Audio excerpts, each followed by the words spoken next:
Welcome into the show, everyone. I am Preston Poole. That is Tyler Adams. This is Unadvised here on the Sports Animal YouTube and right here on our very own X account at Unadvised Pod. A lovely, what even is today? Wednesday night, evening here in Oklahoma City. The weather has been perfect the last couple of days.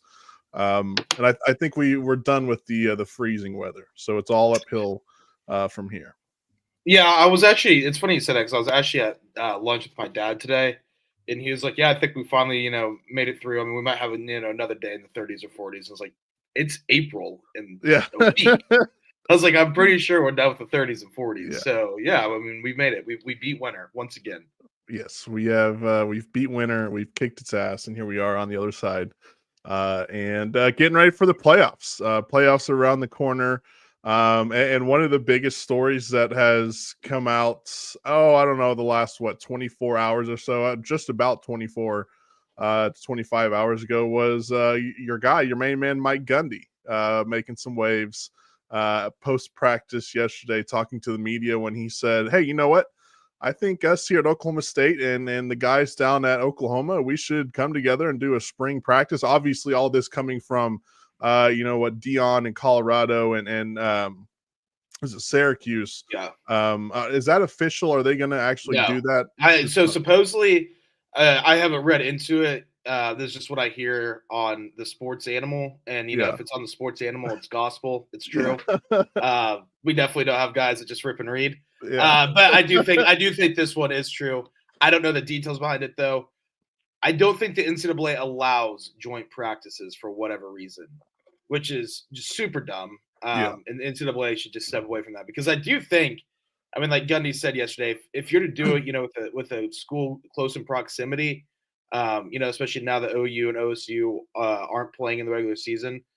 I mean, you're telling me if OU and OSU are scrimmaging, even if it's not a full game, that the stadium's not going to be 70% full and you can just give all those tickets to NIL? I mean, I think it's 100%. A great idea. Yeah, and that's what he said. $25 a pop, right, to get in. That businessman too should have been about 100. Start higher with that one.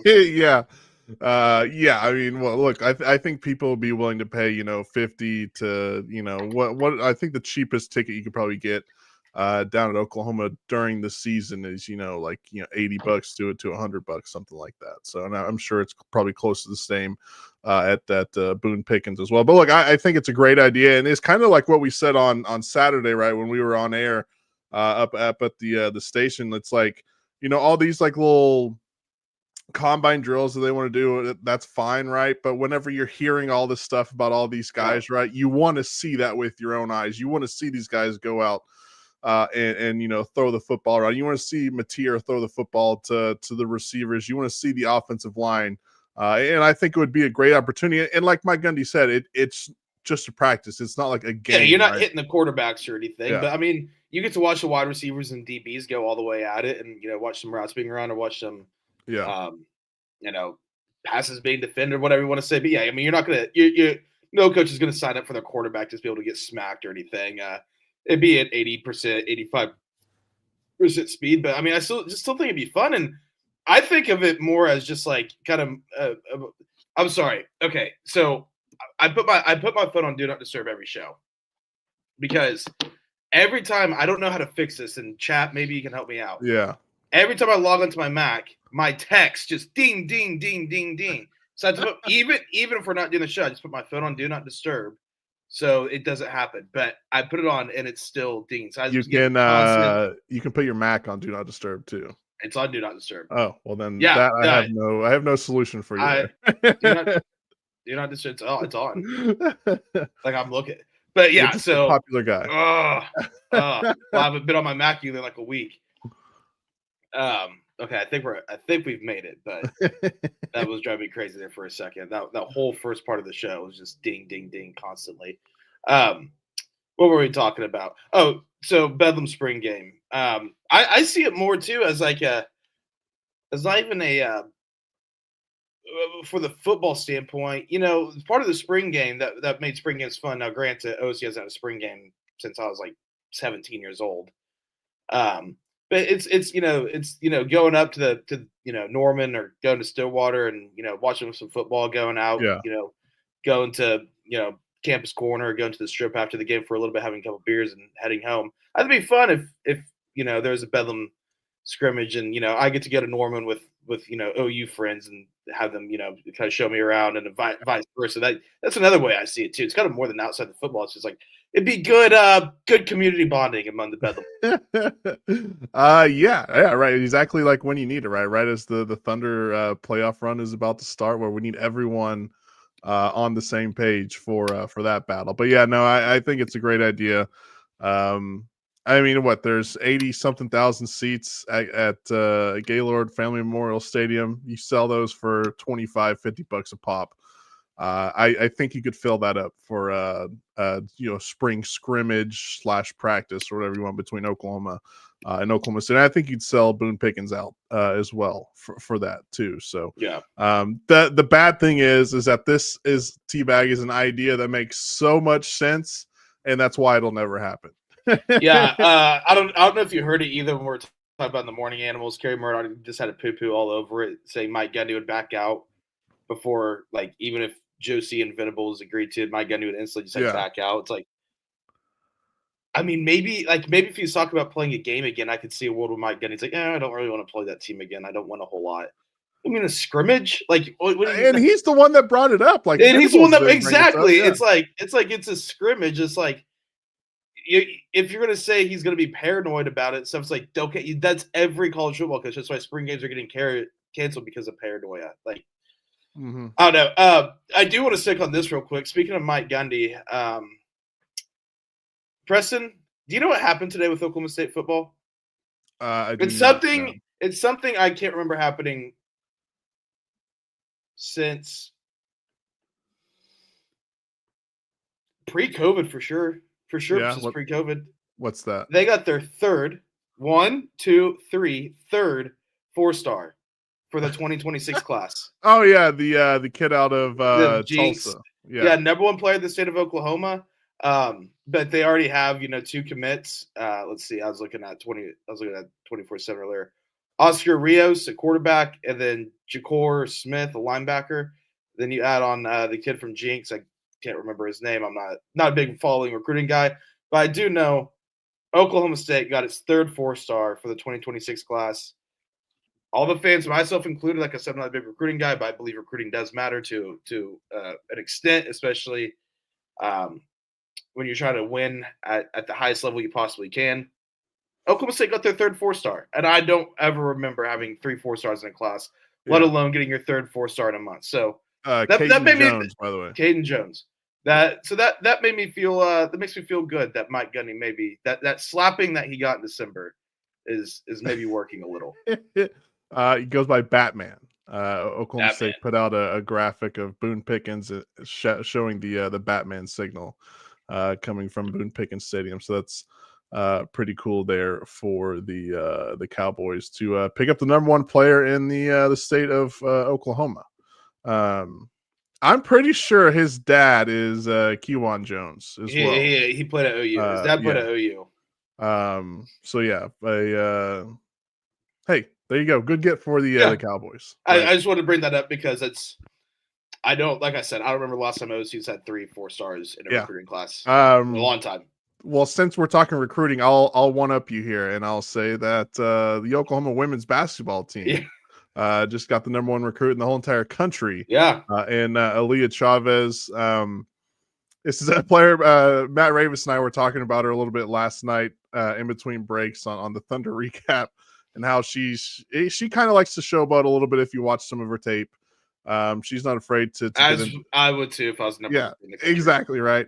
Not afraid to get into it with people, and we just thinking about how Traber might take that in the future. So we're awaiting that. But good get for Jenny Bronchek and the Oklahoma Sooners as they're headed to the Sweet 16, which we'll talk about Sweet 16 here in a little bit. But so a lot of good sporting stuff going on here in the state of Oklahoma. Yeah, it's busy. Also to all the I'm speaking for Kerry Murdoch before you blow out all the Sooner Scoop guys. Before anyone's like, well, why isn't this money going to football?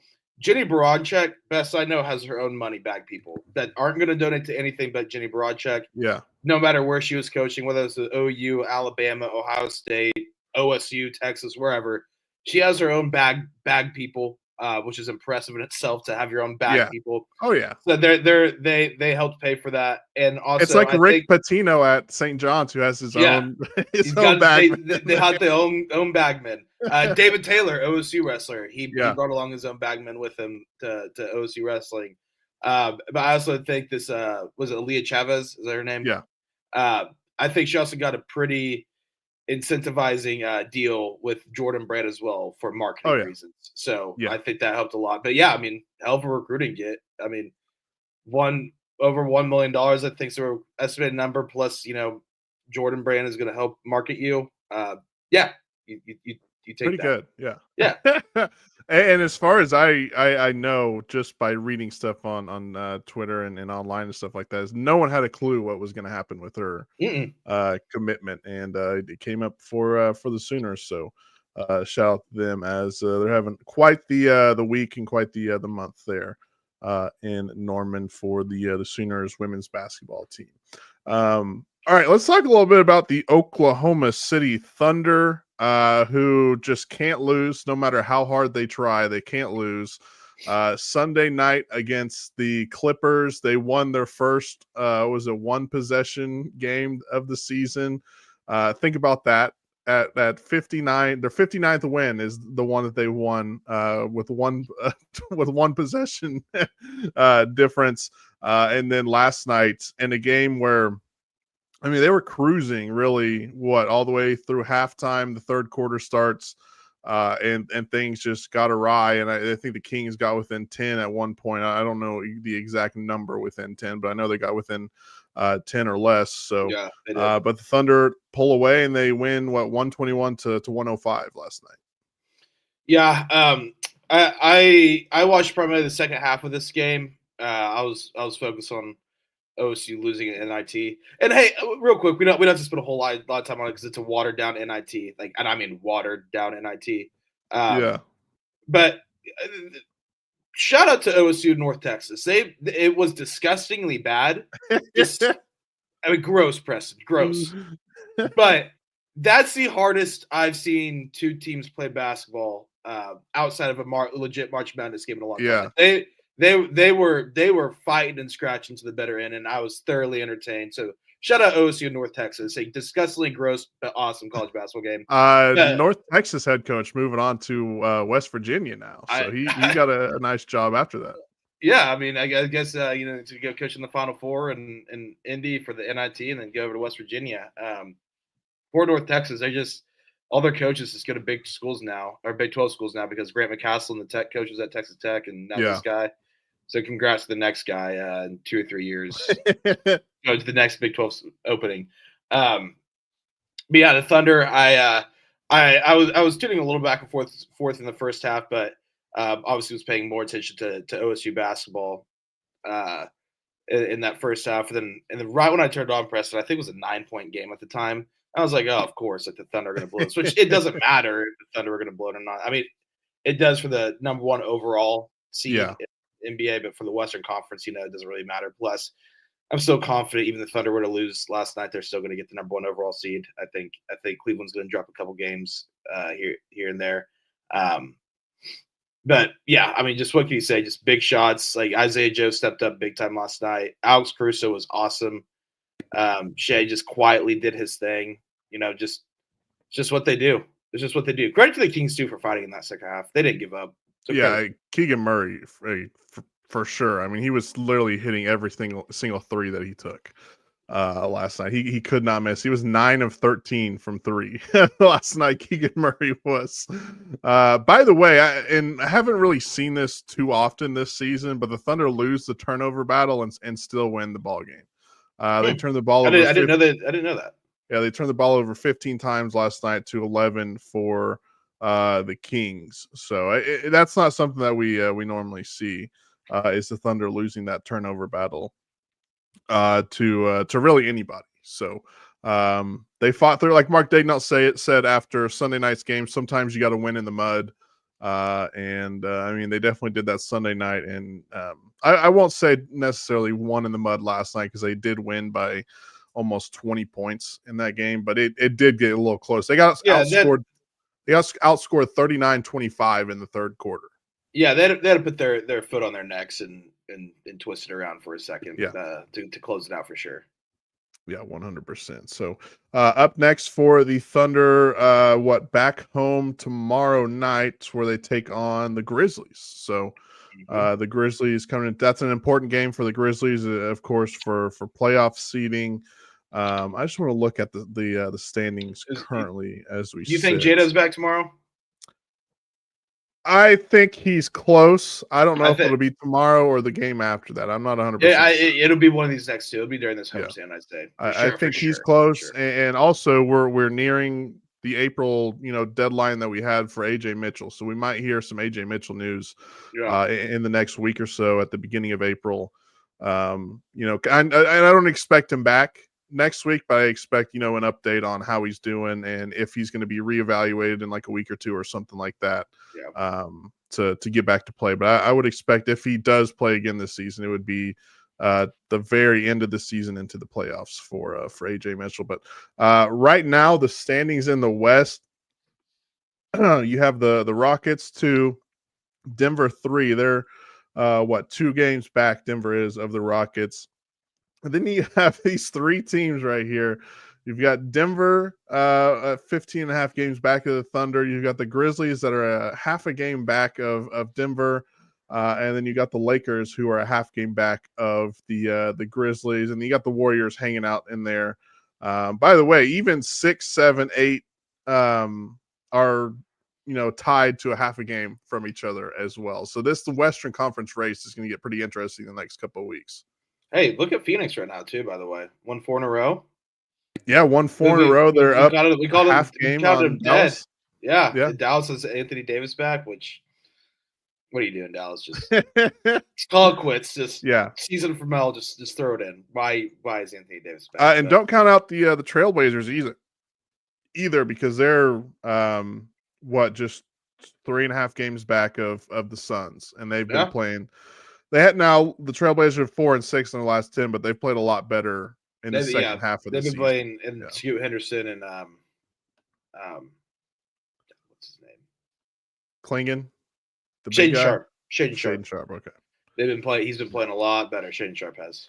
And then, of course, I don't know if we mentioned this since the last time we did a show. Thunder did lock up the 1 seed and a playoff berth in the Western Conference. So I would expect, kind of like last night where they had guys resting, I would expect some guys to rest every other game or every couple games here going forward with only 11 games left in the season, 10 games left in the season. They've played 72 right now.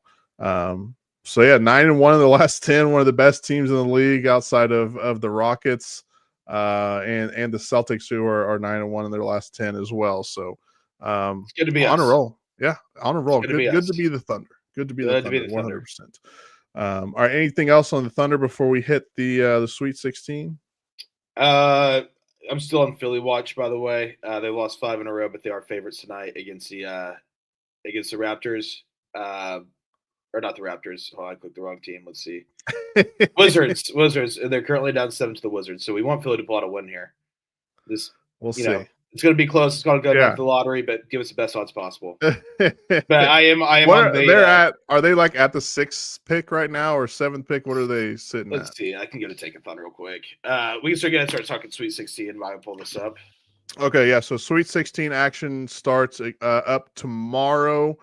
Where I need to see if I can get the actual schedule here of they're the 5.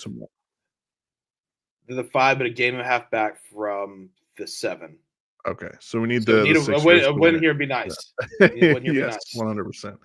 All right, Philly. Games tomorrow night outside of the Thunder taking on the Grizzlies tomorrow night. You can also watch these basketball games in the Sweet 16 round of the NCAA tournament.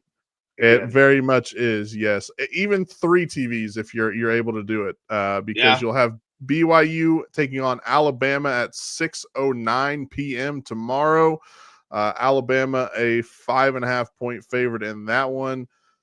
And Alabama didn't play great against Robert Morris in the first round, but I thought they played a whole lot better in the second round. I forget who they beat in that game, but I feel like they just beat the hell out of them in that game. And then BYU is just a surprise for me at this point. No, I've kind of been on the BYU. I've been riding their tails, kind of late in the season gambling wise. They're just this really solid basketball team. I think BYU is going to get the win tomorrow. I think Alabama's going to get the win tomorrow. But BYU, I mean, they've been playing some sneaky good basketball all year long, and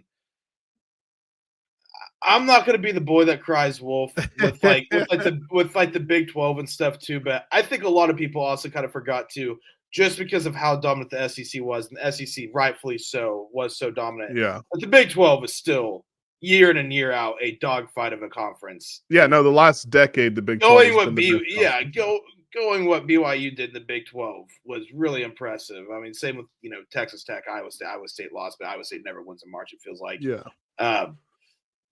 So yeah, I've been really impressed with what BYU did, and I mean they're probably higher than a 16. So like I said, I'm not gonna be the boy that cries wolf about it, just because like I understand the SEC this year is just such a dogfight, but BYU this year was a really good Big 12 team that was winning road games in the Big 12. So they're tested and they've proved it along the way.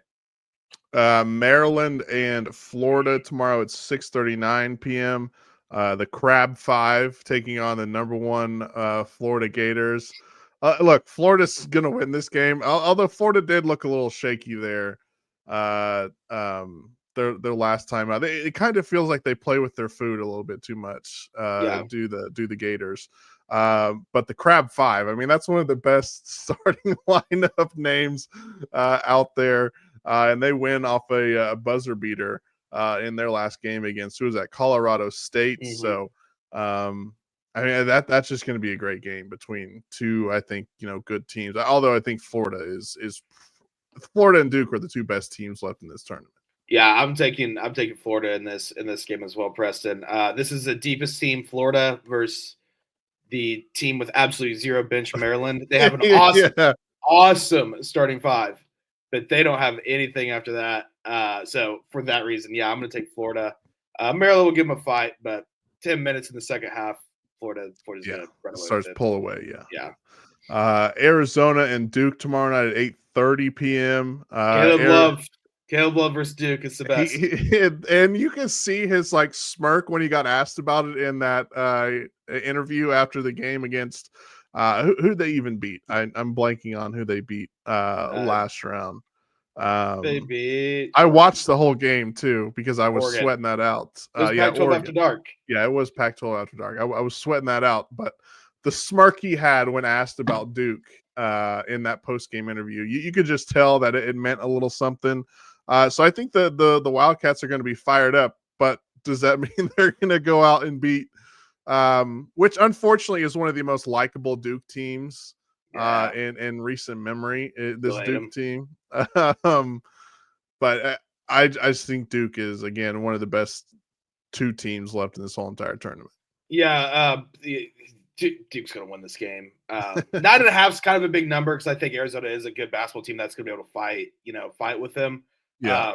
I mean, it's Arizona. Arizona's a really good basketball program, so I don't think I'm crazy for saying that. So I think 9.5 is kind of a big number there. Not going to be shot that off. Duke covers it because they're a wagon. But they're just saying that's a big number. Back to Caleb Love. They asked him the other day, who do you hate more, Duke or Arizona State? And he just looked at the camera like crazy, like, Duke. Like Arizona State. I play Arizona, but who cares Duke. about them? Yeah, Duke. It's Duke.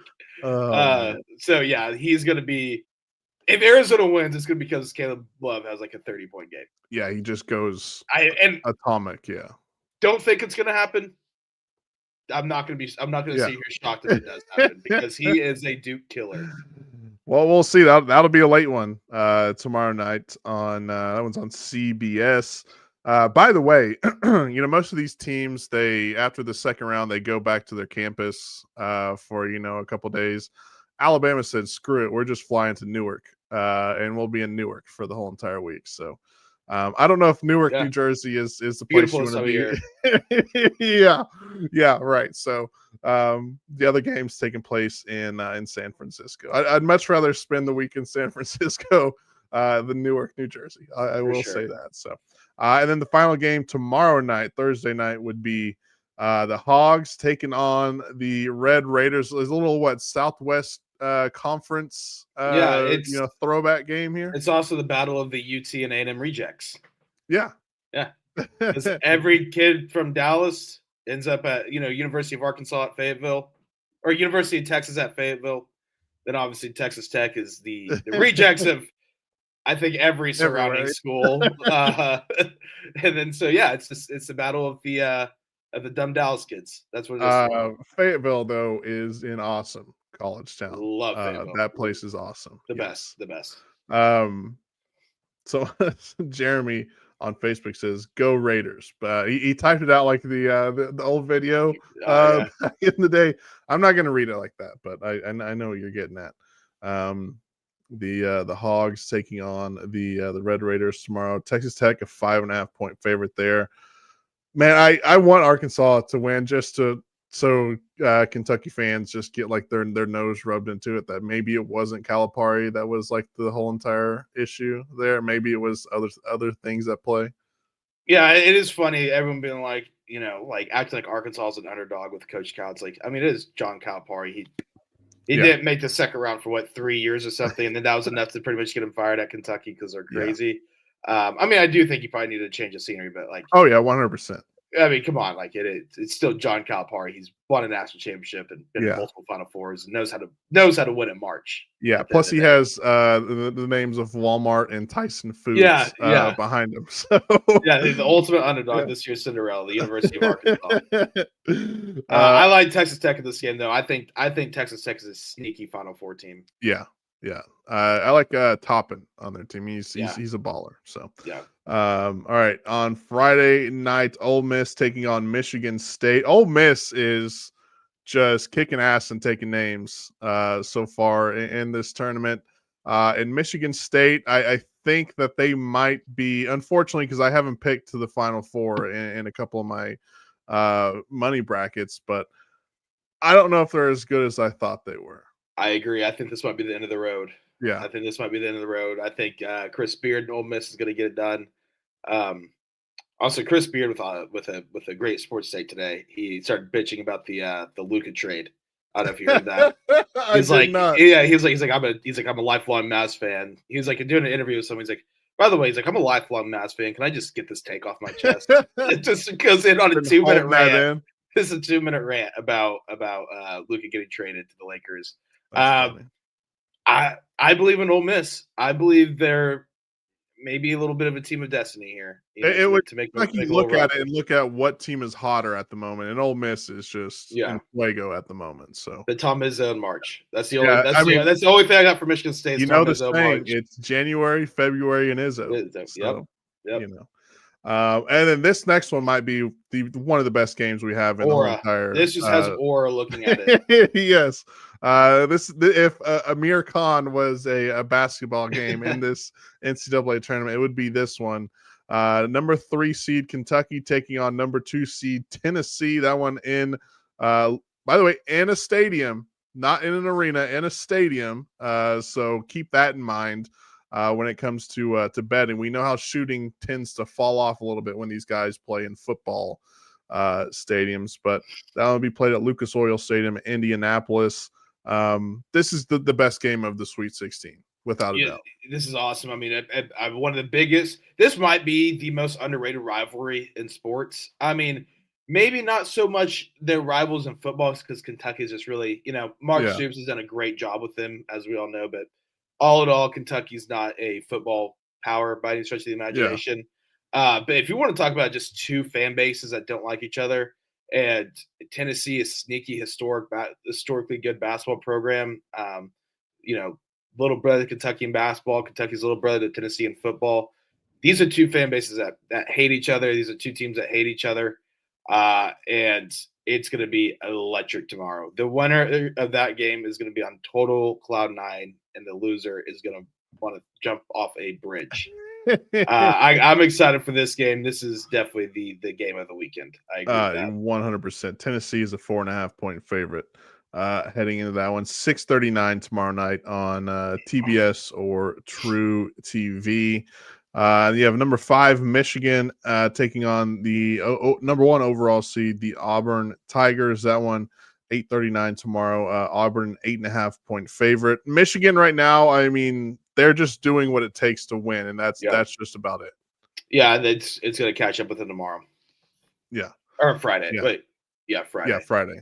I can't. I was like, it's today Thursday, but then I was like, no, we'd be watching. And that's unfortunate because I really wanted the Michigan State rivalry game in the Elite Eight because that would have been awesome. But I do not think that's going to happen. I think Auburn will win that one. Those games played in Atlanta, Georgia. And then Purdue but it's just Purdue taking on Houston. 9:09 tomorrow. Houston 8.5-point favorites. As decent as Purdue has been, I think Houston, their defense is just amazing, and you can win a lot of games just based on defense. I feel in the NCAA tournament. Yeah, especially if you're Houston, where you just refuse to lose because you're a Kelvin Sampson basketball team, and you're like, we're not gonna, even if you're gonna beat us, you're not gonna beat us because we're gonna fight you until the very end. I got Houston tomorrow. I definitely am gonna ride that one. All right. Well, look, I would say, maybe take our picks because we are about as hot as you can get when it comes to picking games in this damn bracket. What's our overall record? Do we know? Oh, let me try and pull it up on my phone real quick. So we went 30-2 in the first round, which is not too shabby, to say the least. We had it all the way up to number 335 in the whole entire world, our bracket. So nice. Right now we're sitting at 114,000. We've hit 99.5% of all of our picks. So let's see. Last round we lost 1, 2, 3, 4 games. So whatever that would be. So something in 4. Would be 12-4. That's pretty impressive. Yeah. So we went 30-2 and 12-4, and then we'll see. This Sweet 16. Not too. I think it's all going to fall apart eventually. Maybe that's just me in my head, but I don't know. But look, it's been a blast, right? So. Jeremy on Facebook says Big 12 shows out in Sweet 16 on our way to Houston Tech rubber match for the Natty. I think that would be cool, but I don't think Tech has a chance to make the national title. Look, Houston versus Texas Tech national championship in San Antonio would be insane. I genuinely think Auburn, Houston, Florida, Duke, obviously those are all the 1 seeds, right? I think they have a shot. But honestly, man, I think it's Florida and Duke that are really the only ones that, if I had to pick a team right now, like if my, gun to my head, life depended on it, I would only pick either of those 2 teams to win the title. Now pick one. I would probably be Duke because I think Duke is really good. Yeah, I mean, I don't think I'd probably go Florida. Yeah, just because I think they're a little bit deeper. They're not their top starting 5 isn't as good. It's still obviously damn good, but they're a little bit deeper. But if my life depended on Florida, I would still be very nervous because Duke is very likely to win that national championship. And like I said, like Coach K wasn't like that likable, but John Shire is he seems like a very likable dude. Yeah, he's right. But again, it is Duke, right? And there is that factor of it all as well. So we'll see. Anything else before we get out of here? I think we've covered it all. All righty. Well, that'll do it for us tonight. We'll be back later in the week. Thunder play tomorrow at home against the Memphis Grizzlies. So get out, enjoy the weather. Go maybe have a beer on a patio somewhere before the game down there in Bricktown, and have yourself a nice little Thursday night tomorrow and watch some Thunder basketball. I might go sit outside and smoke a funny cigarette. Hey, there's nothing wrong with that, right? Yeah. It's just have you a night, have you an evening, and we'll be back and talking to you guys later on. Have a good one, everyone. See you.